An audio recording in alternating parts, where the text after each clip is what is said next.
got some boxing nerds in here. So how familiar? It's kind of a rhetorical question. How familiar are you with Shawn Porter and Terence Crawford's career, and are they Hall of Famers? Man, it's interesting you say Shawn Porter. I was just with, I'm real close with his dad. Mm-hmm. We had a great time at the WBC convention before this pandemic back in 2019, and we kept it real close. I ended up going to his house when I went to Floyd Mayweather's gym last year. Had a great time, and I ended up training with Shawn Porter and his dad. We did a little conditioning. They showed me nothing but love. But his son, he's a special fighter. That fight against Spence, yes, it really made me think different about his son. His son's, he's a warrior. I mean, not only a warrior, the kid got mad skills. Of course, got the balls to fight anybody. I mean, he's telling Crawford he's willing to go in there with Crawford. I love to see that fight. That'll be a great fight. I won't be surprised if my man could pull it out against Crawford. I won't be surprised because his work ethic. So is Shawn Porter a Hall of Famer so far? He's getting there. Yeah, he's getting there. I just like to see a good fight, like a Crawford fight or any other, unification fight, that he well deserves. That'll get him to the Hall of Fame. But yeah, he's in that cusp. Yeah. So is Terence Crawford a Hall of Famer? Terence Crawford, yeah, because remember, this kid pretty much won world championship. Not only one, not two, 3 divisions. And he's dominating the welterweight division.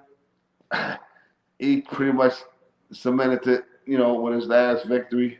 And, he got a lot more to prove. So, but I think, yeah, he's a future Hall of Famer, yes. That was the intro to my question. Is Fast Fred's a Hall of Famer? Man, it's interesting you say that because it's a unique situation in my case because the world know I beat Chris Bird, and here I am today, years later, 15 years later, still fighting injustice, supposed to be fighting for the heavyweight championship after my controversial split decision loss to Ruslan Shigaev back in 2014 in his backyard.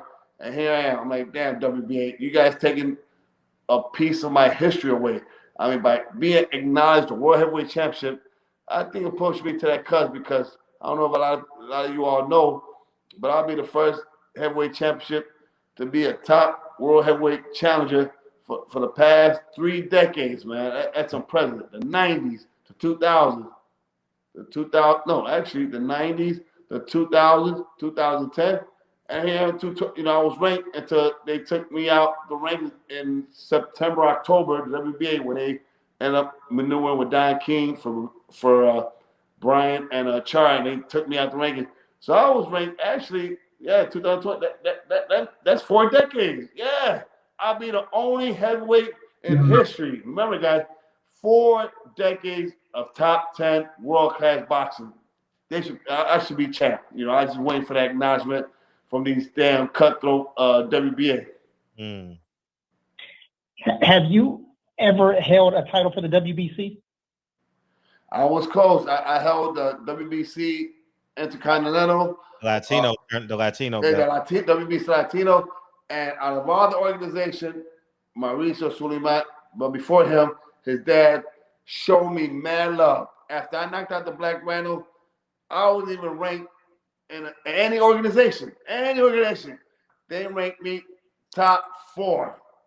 I was ranked above Tyson, Holyfield. I mean, it's in the ring mat to this day. I got that, plastered. I mean, I poster, you know what I'm saying? I got it framed up. I was ranked higher than these all-time greats, these Hall of Famers. Oquendo from Chicago, Puerto Rico, born in Puerto Rico, raised in Chicago. Better than these fighters. Ain't that something? It's a ring mat. It's in the history books. Right. So we had Mauricio Suleiman here a few weeks ago, and we had a question for him. So I wanted to get the answer from some fighters. What does the WBC and also the WBA and the other sanctioning bodies actually do for the fighters during the time of holding the title and also afterwards? Interesting. Well, I'm gonna start with the negative stuff. What the WBA started a good thing. Unfortunately, the WBA, IBF, WBO they didn't follow pursuit. The WBA recently, when I was getting ready to fight, Chigai for the rematch, finally followed the WBC, anti-drug protocol. They outlawed the WBA at the time, and they showed me mad love, and they were respecting us fighters. But in recent times, like I said, the WBA, they ended up doing something unprecedented, unlike the WBC. You said, George said, the WBC been sticking to their bylaws and doing the right thing and showing the fighters love. And I love what Mauricio's doing, following his father's legacy. That's why I'm very, very honored and impressed. And they look out, and they look at me. They see what I do inside the ring and especially outside. I don't know if you guys are familiar. I won the WBC Humanitarian Award for doing what I do with my foundation. They follow me. Mauricio shows me mad love. He see how Muhammad Ali, God bless his soul, my mentor, who went to a couple of my fights when Tyson fought Bolter, he was ringside. And he pointed to me, told everybody I was going to knock out that 96 Olympian from Nigeria, who was 6'5", 15-0 with 15 first-round knockout. I was there as a sacrificial lamb. The rest was history. Knocked him down twice, 6 rounds. I mean, Muhammad Ali knew what he was talking about. So, it's interesting that, that the WBC, doing something great for us, the fighters, and they give everybody the chances, But the WBA, I mean, since Gilberto Jr. took over his father, because I met his father. His father showed me mad love. They were the second organization to rank me. And it's sad that since his father passing, his son took it. I mean, he's like banking, I mean, you guys familiar for every heavyweight champion like Anthony Joshua, Tyson Fury, Deontay Wilder. They get like what 20%. I mean, how many percent of sanctioning fees they get? 3%. Oh, it ain't more than that. I know that was back in the day. I thought it went up. Well, for a championship, super mega fight. It may be different, but I know I think it went up to 6. That's what I'm thinking. That's what I think. My research, So I just want to answer these questions. So what I'm saying is, the WBC, they show the fighters love. The WBA, on the other hand, I mean, look at me, man. I mean, I'm a sacrificial lamb. I mean, I'm like the poster child. Why are they doing me like this? I mean, I train hard. I won these tough fights, to get my title shots. Why you guys keep putting me on the show? Okay, you'll be the next available contender. Oh, let Manuel Charr fight Houston. The winner of those 2 fights, you fight. Here I am, 6 years later. Damn near 7 years. And I have to sue these people for my rights. And hopefully I'll be the first one. Damn near to force into bankruptcy.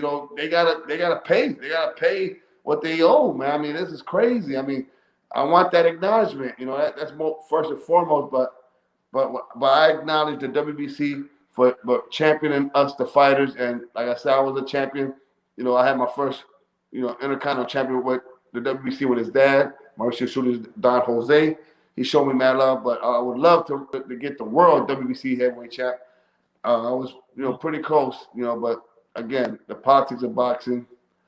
But here I am today, man, just telling you my story. So I'm glad you asked a great question. Yeah, thank you. And we know what happened with